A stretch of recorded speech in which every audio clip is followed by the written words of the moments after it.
जहां अविश्वास था, जहां पे अराजकता थी, जहां पर देश के बारे में कोई सोच नहीं थी, पूरे देश के अंदर आम जनमानस के मन में सरकार के प्रति भी, सत्ता के प्रति भी और राजनीतिज्ञों के प्रति भी विश्वास नहीं रह गया था। वह एक भारत था। स्वाभाविक रूप से जब अपने देश के लोग सम्मान नहीं दे रहे हैं तो दुनिया के लोगों ने भी सम्मान देना बंद कर दिया था। एक वो भारत था जहां पर अन्नदाता किसान आत्महत्या कर रहा था, युवा पलायन कर रहा था, देश के अंदर कहीं उग्रवाद था, कहीं नक्सलवाद था, आपस में जातीय वैमनस्यता की खाई इतनी चौड़ी थी कि कोई व्यक्ति अपने आप को सुरक्षित नहीं महसूस करता था। और उत्तर प्रदेश के बारे में तो कहना ही क्या है, यहां दंगा होता था। कभी सहारनपुर में सिख विरोधी दंगे हुए थे, कभी मुजफ्फरनगर में, कभी बरेली में, कभी बहेड़ी में, कभी मुरादाबाद में, कभी लखनऊ में। कोई कस्बा, कोई नगर, कोई जनपद नहीं बचा था जहां दंगे और कर्फ्यू की कहर लोगों ने न सहन की। ये उत्तर प्रदेश की पहचान थी। बेटियां सुरक्षित नहीं थी, व्यापारी सुरक्षित नहीं था, उद्यमी पलायन कर रहा था। ये 2014 के पहले के भारत और पहले के उत्तर प्रदेश की स्थिति थी। आज 2024 में जो हम हैं, दुनिया के अंदर भारत का सम्मान बढ़ा है। दुनिया के अंदर जो भारतीय रहता है आज बड़े गर्व से कहता है कि मैं भारत का निवासी हूं। लोग पूछते हैं कौन कहां से, तो लोग कहते हैं हम उस भारत के निवासी हैं जिसको दुनिया का सबसे लोकप्रिय राजनेता श्री नरेंद्र मोदी जिस देश को नेतृत्व दे रहे हैं। हर भारतवासी गौरव के साथ आज प्रधानमंत्री मोदी जी के नेतृत्व में दुनिया में सम्मान प्राप्त कर रहा है। तो सीमाएं हमारी सुरक्षित है, पूरी तरह सुरक्षित है। कश्मीर में आतंकवाद समाप्त, पूर्वोत्तर के राज्यों का उग्रवाद समाप्त, नक्सलवाद समाप्त। अब देश के अंदर सुरक्षा का एक बेहतर वातावरण है। अब अन्नदाता आत्महत्या नहीं करता है, अन्नदाता अब उत्कर्ष की चरमता की ओर पहुंचने के लिए तैयार है। नौजवान पलायन नहीं करता है। आज का नौजवान स्वयं का स्टार्टअप स्थापित करता है। आज कोई बेटी अपने आप को असुरक्षित महसूस नहीं करती है, बल्कि अब वह फाइटर पायलट बनकर के भारत की सुरक्षा का सिंगनाद करने के लिए अपने आप को तैयार करती है।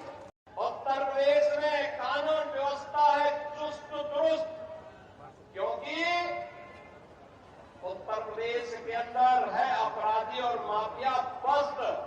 हमने इसको पस्त किया तो उत्तर प्रदेश में बेटी और व्यापारी के साथ साथ पूरा उत्तर प्रदेश दंगा से मुक्त हो गया, दंगा से मुक्त हो गया। जो कार्य कभी नहीं हो पाया था, मोदी जी के 10 वर्ष के कार्यकाल के अंदर हमने उत्तर प्रदेश के अंदर उन कार्यों को जमीनी धरातल पर और देश के अंदर जमीनी धरातल पर होते हुए देखा है। एक नए भारत का हम दर्शन कर रहे हैं, एक ऐसा भारत जिसमें सुरक्षा भी है तो समृद्धि भी है, जिसमें नौजवान के लिए आजीविका है तो आम जन की आस्था के लिए सम्मान भी है, जहां पर कर्फ्यू तो पूरी तरह बंद हुआ है, लेकिन कावड़ यात्रा धूमधाम से ले जाने की तैयारी भी चल रही है। बहनों और भाइयों, ये उत्तर प्रदेश और देश आज अपनी विरासत और विकास की एक नई यात्रा के साथ आगे बढ़ रहा है। याद रखना, विरासत को विस्मृत करके कोई देश एक लंबी यात्रा आगे तय नहीं कर सकता। यह चुनाव बहनों और भाइयों केवल चुनाव नहीं है, ये चुनाव तो फैमिली फर्स्ट बनाम नेशन फर्स्ट के बीच में होने जा रहा है। याद करिए, सपा हो या कांग्रेस, उनकी ओर से उस पार्टी का अध्यक्ष केवल एक खानदान का ही व्यक्ति हो सकता है। और यहां पे मोदी जी के बारे में जब चर्चा करते हैं, एक सामान्य गरीब परिवार से निकल करके पूरा जीवन देश के लिए समर्पित करते हुए उनके लिए 140 करोड़ का भारत ही उनका परिवार है। ये मोदी जी के कारण आज भारत के बारे में एक दृष्टिकोण बदला है। और इसीलिए जब एक चुनाव की बात आ रही है तो फैमिली फर्स्ट बनाम नेशन फर्स्ट, हमने परिवारवादियों को वोट देना है या देश के बारे में सोचने वाले लोगों को वोट देना है। और देश के बारे में सोच को अगर हम आगे बढ़ाते हैं तो ऐसे सुरक्षित और खुशहाल माहौल में आगे बढ़ने का एक अवसर हमें प्राप्त होता है। ये चुनाव माफिया राज बनाम कानून के राज में चुनाव है।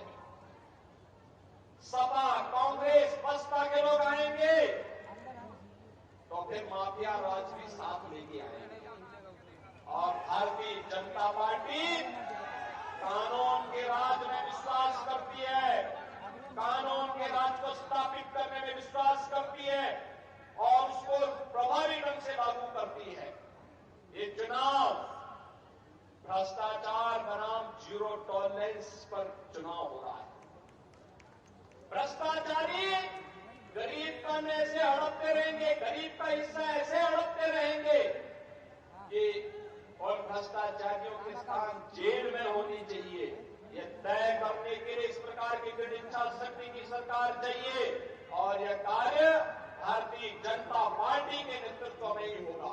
एक तरफ एक जातिवादी लोग थे जो जाति के नाम पर सामाजिक ताने बाने को छिन्न भिन्न करते थे और दूसरी तरफ मोदी जी के नेतृत्व में हर गांव, हर गरीब को विकास के साथ जोड़ते हुए शासन की योजनाओं का लाभ बिना भेदभाव को उपलब्ध कराने वाली ये सरकार है।